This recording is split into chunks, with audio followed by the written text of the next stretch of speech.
고장난 것이나 쓸데없는 것, 버리기 아까운 것들에 대해서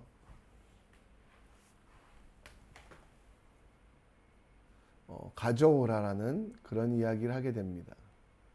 가정에서 쓸데없지만 버리기 아까운 것 가져오시면 고가에 매입합니다라는, 이마트 상품권으로 바꿔드립니다라는 이야기를 하자 저희 막내 아들이 우리 집에는 쓸데없고 버리기 아까운 물건은 없지만 사람은 있다. 나랑 놀아주지도 않는 아빠를 가져다 줘야겠다라고 말하는 것을 듣고 놀랐습니다. 항상 바빠서 아이와 놀아주지 않았던 제 모습, 그래도 시간이 많지 않아서 아이들과 함께하지 못했던 제 모습을 돌아봤는데요. 아무튼 그때 아들이 저를 버리지 않아 지금까지 잘 살고 있습니다. 율법도 하나님께서 모세를 통하여 주신 것, 그것은 분명한 이유가 있습니다. 이스라엘 사람들은 그 율법이 구원을 줄 것이라고 생각했지만 그것은 틀린 생각이라고, 바울은 율법된 의미에 대하여 이야기하고 있습니다. 그리고 로마서 7장에서는 율법의 사용 설명서, 율법을 어떻게 사용할 것인가, 율법의 의미와 그리스도의 복음의 관계에 대하여 설명하고 있습니다. 우리는 율법의 시대를 살지 아니하고 은혜의 시대를 살아갑니다. 이 은혜의 시대를 살아가는 우리가 어떻게 율법을 대할 것인가, 율법을 사용할 것인가에 대하여 함께 묵상해 보겠습니다. 우리는 바울이 율법의 폐기론자라고 생각합니다.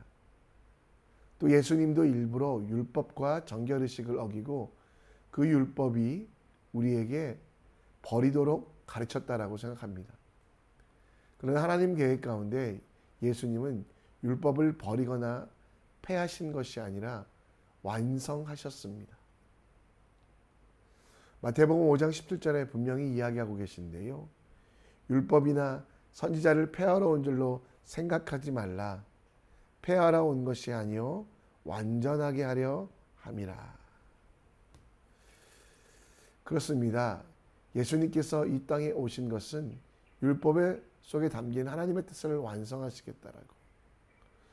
오늘 우리가 읽은 말씀 4절 5절 말씀에 보면 율법은 결혼관계와 이야기되며 5절에 육신에 있을 때는 율법으로 말미암아 죄의 정욕이 우리 지체 중에 역사하여 우리로 사망을 위하여 열매를 맺게 하였더니, 곧 육신에 있을 때 율법으로 말미암아 죄의 정욕이 우리 지체 중에 역사한다고, 우리가 사망을 위하여 열매 맺게 한다고 말합니다.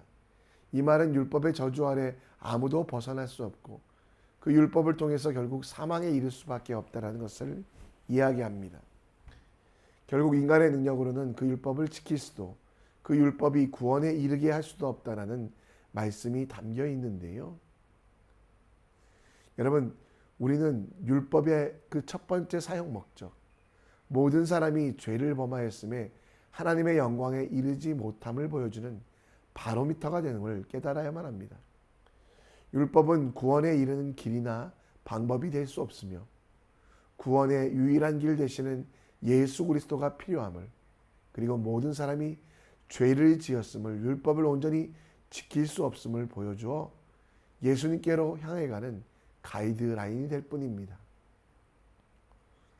오늘 성경의 시대를 살아가는 여러분과 저는 율법을 내 삶의 기준선으로 죄악이 죄인지 구분하는 일에 사용해야만 합니다. 인간은 자기중심적이고 자기 마음대로 살아가기 때문에 기준이 없으면 죄로 편중되게 됩니다.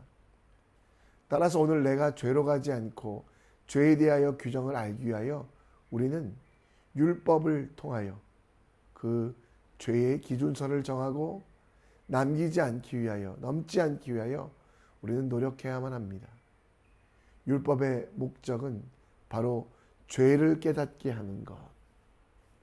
우리가 죄인 되었을 때 죄인임을 알려주고 예수님 때문에 새롭게 된 이후에도 우리가 여전히 율법을 기준으로 죄로 가지 않기 위한 최후의 방어선으로 우리는 사용해야만 합니다. 율법은 생명을 주거나 영생을 주는 것이 아니라 죄로 가지 않기 위한 기준선으로 된 것을 기억하십시오. 하나님의 말씀과 하나님의 뜻 가운데 담긴 율법, 그것이 여러분과 저의 한계선이 되게 하셨으면 좋겠습니다. 넘지 않아야 될 선, 범하지 아니해야 될 죄에 대하여 보여주는 율법, 그것을 올바르게 사용합시다. 우리는 율법에 매인 사람이 아니라 사랑에 매인 사람입니다. 따라서 사랑을 행하되 그 사랑이 바른 것인가 옳은 것인가를 구분하는 율법에 완성되는 사랑을 행하기 위하여 여러분 율법을 사용하는, 하나님을 온전히 사랑하며 내 이웃을 내 몸과 같이 사랑하는 가이드라인으로 사용하는 지혜와 능력이 여러분과 저에게 있기 원합니다. 오늘도 구약성경 율법을 무시하는 삶이 아니라 그 속에 내가 하나님께 나아가는 삶, 하나님을 사랑하는 방법, 또 이웃을 내 몸과 같이 사랑하는 방법을 배우는 지혜로운 사람 되시기를 우리 함께 기도했으면 좋겠습니다. 오늘 바울은 남편이 죽으면 그 아내를 구속하였던 모든 법이 사라지는 것처럼 율법의 모든 효력들이 이제는 사라졌다라고 말합니다. 그리고 8절 말씀에 보면 죄가 기회를 타서 계명으로 말미암아 내 속에 온갖 탐심을 이루었으니 이는 율법이 없으면 죄가 죽은 것이라라고 말하고 있습니다. 이 말씀은요, 율법 때문에 죄가 드러나고 율법 가운데 죄를 짓지 아니할 수 있는 길로 우리를 인도하신다라고 말씀하는 것입니다. 율법이 없으면 죄가 없다라는 것은 율법이 죄를 지적하며 인간이 그 율법을 지킬 수 없는 무능, 따라서 예수 그리스도가 필요함을 우리에게 이야기합니다. 율법은 죄가 무엇인지, 그리고 우리 몸속에 있는 죄의 성품이 죄를 향하여 나아가지 아니하도록, 그리고 그 죄가 나를 죽음으로 몰아가지 않게 하기 위하여 진짜 필요한 것이 무엇인지에 대하여 그 죄를 이기고 죽음으로부터 부활하기 위하여 가장 필요한 것이 바로 예수 그리스도라는 것, 그 예수 그리스도의 십자가로 인하여 우리가 새롭게 되었고 이젠 옛사람이 아닌 성령 하나님의 임재를 경험하며 내 욕심이나 정욕이 아니라 성령의 인도하심을 따라 살아감을 이야기합니다. 날마다 새롭게 하시는 성령 하나님의 필요를 보여주기 위하여 율법이 필요하며 율법이 존재한다는 것을 이야기하고 있습니다. 율법을 통해 우리는 우리의 한계를 압니다. 죄로 인하여 죽었던. 그러나 그 율법이 나를 온전하게 할 수 없다는 것을 통하여 우리는 하나님의 인도하심, 곧 예수님께 나아가 회개하면서 내가 죄인이기 때문에 죄에 대하여 무력한 나를 이끌어 주시고 구원으로 만들어 가실 성령 하나님께서 내 자신에 계시고 내 자신을 맡기는 것이 얼마나 힘이 되고 능력이 되는지를 깨닫습니다. 율법은 결국 예수 그리스도를 찾게 하는 것, 그리스도 예수의 영이신 성령께서 나를 이끌어 가시도록 내 자신을 내어놓는 것입니다. 갈라디아서 5장 15절 16절 말씀에 성령을 따라 행하라, 그리하면 육체의 욕심을 이루지 아니리라. 말씀을 통해 하나님의 뜻을 깨닫고 하나님이 원하시는 말씀을 듣고 행하고 기도하는 하나님의 사람이 되어야만 합니다. 여러분, 율법을 통해 우리는 작은 일에 충성하는 것, 결국 작은 일이라도 하나님의 말씀에 순종하고 큰 일도 하나님의 인도하심을 받아 이루어가는 모든 충성이 우리 삶에 필요함을 압니다. 하나님이 원하시는 삶, 하나님이 뜻이 이루어지는 내 삶 속에 정말 내가 할 수 없기에 하나님께서 하시도록 내어드리는 그 삶은 율법에 따라 행하고 율법이 우리 속에 주시는 또 귀한 일들, 죄를 깨닫고 예수 그리스도의 필요함을 인정하게 하는 것임을 알아 말씀 속에 우리가 거하기 원합니다. 오늘도 율법을 통해 성령의 손길을 구하는 삶, 율법을 통해 하나님이 주시는 은혜를 누리는 여러분과 제가 되길 우리 함께 기도합시다. 말씀을 정리합니다. 사도 바울은 오늘 로마서 7장 말씀을 통해 율법이 아무런 효용이 없지만 그럼에도 불구하고 우리 삶에는 가이드라인이 된다라고 말씀합니다. 하나님을 사랑하고 이웃을 섬기는 가이드라인으로서의 율법, 이것을 잊지 않고 예수님께서 완성하신 율법, 그것을 지켜나가는 여러분과 제가 되길 우리 함께 기도하셨으면 좋겠습니다. 더불어 율법은 우리를 생명으로 인도하지 않습니다. 그러나 생명으로 나아가는데 도움이 되기에 성령 하나님의 인도하심을 받는 길로 나아갈 수밖에 없도록 만들어주기에 오늘도 율법을 통해 내 자신의 무력을 깨닫고 내 모든 것들이 성령 하나님이 하셔야 되는 이름을 깨닫는 성령의 손길에 내 인생에 맡기는 지혜를 얻는 여러분과 제가 될 수 있도록 함께 기도해 주셨으면 좋겠습니다. 이 시간 우리 함께 찬양하며 나갑니다. 세상의 육시험이 내게 몰려올 때 나의 힘으론 그것들 모두 이길 수 없네. 거대한 폭풍 가운데 위축된 나의 영혼 어찌할 바를 몰라 헤매이고 있을 때 세상의 유혹 시험이 내게 몰려올 때 나의 힘으론 그것들 모두 이길 수 없네. 거대한 폭풍 가운데 위축된 나의 영혼 어찌할 바를 몰라 헤매이고 있을 때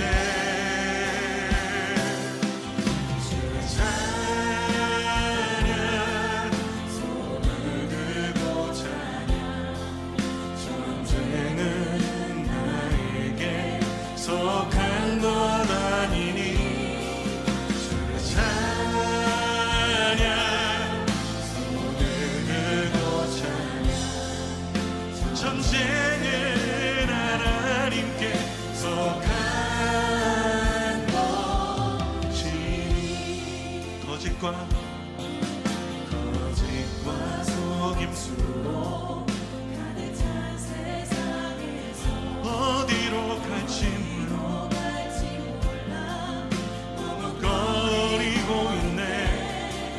공중에 권세 자동차 지금도 우리들을 실패와 절망으로 넘어뜨리려 하네.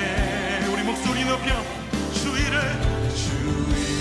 둘러보며 아무도 없는데 믿음의 눈을 들면 보이는 분 계시네.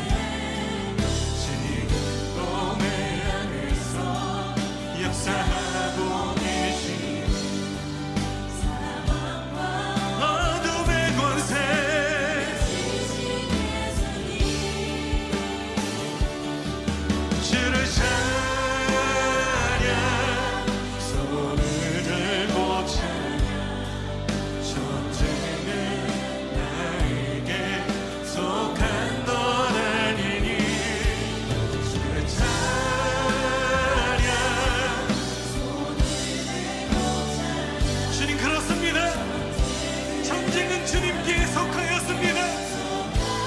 우리 주의 말씀에 순종함으로 주님의 손 들고 고백합시다. 주님 주를 찬양 손을 들고 찬양 전쟁은 나에게 속한 것 아니니 네. 손을 들고 찬양 그렇습니다. 주님께서 승리케 하심을 믿으며 주님 앞에 순종하는 시간 되기 원한다고 우리 주님 앞에 손 들고 기도. 우리 함께 기도의 자리로 나갑니다. 율법의 무익함을 알지만 율법이 우리에게 도움이 되도록 쓰는 지혜가 있기 원합니다. 하나님을 사랑하고 이웃을 사랑하는 그 가이드라인, 우리가 그것을 따라갈 수 있도록 기도해 주시고, 오늘도 우리의 사모함은 율법의 인도함이 아니라 성령 하나님의 인도하심을 받고 성령 하나님께 내 인생을 맡겨드리는 겁니다. 우리 한번 기도해 주시고, 성령께서 나를 이끌어 가시고 나를 만들어 가시기를 우리 함께 기도하는 시간 됐으면 좋겠습니다. 또 여러분의 꿈과 비전도 주님께 올려드리시고요. 오늘 살아갈 힘도 여러분 함께 얻고 주님께서 주시는 은혜 가운데 담대히 세상을 향해 걸어나갈 수 있도록 함께 기도하셨으면 좋겠습니다. 온 마음 다해 기도하시고 자유롭게 기도하시다가 하나님께서 여러분들을 보내신 삶의 현장으로 나아가기 원합니다. 함께 기도합니다. 아버지, 율법을 따라가는 사람 되지 않게 하시고 사람에게 보이는 삶이 아니라 하나님께서 원하시는 삶이 되게 하여 주시옵소서. 아버지, 저 하나님을 사랑하는 목들, 아버지 하나님께 나아가는 목들을 누리게 하여 주시고, 아버지 하나님 나라의 성이 기쁨이 되며 하나님 나라에 나아가는 믿음이 될 수 있도록 주님을 붙잡아 주시고 나와 함께 하여 주시옵소서. 아버지 하나님을 사랑하고 싶습니다. 내 마음대로 내 생각대로 사랑하지 아니하고 말씀대로 하나님이 원하시는 대로 사랑해 주시옵소서. 아버지, 오늘도 주님을 신뢰하며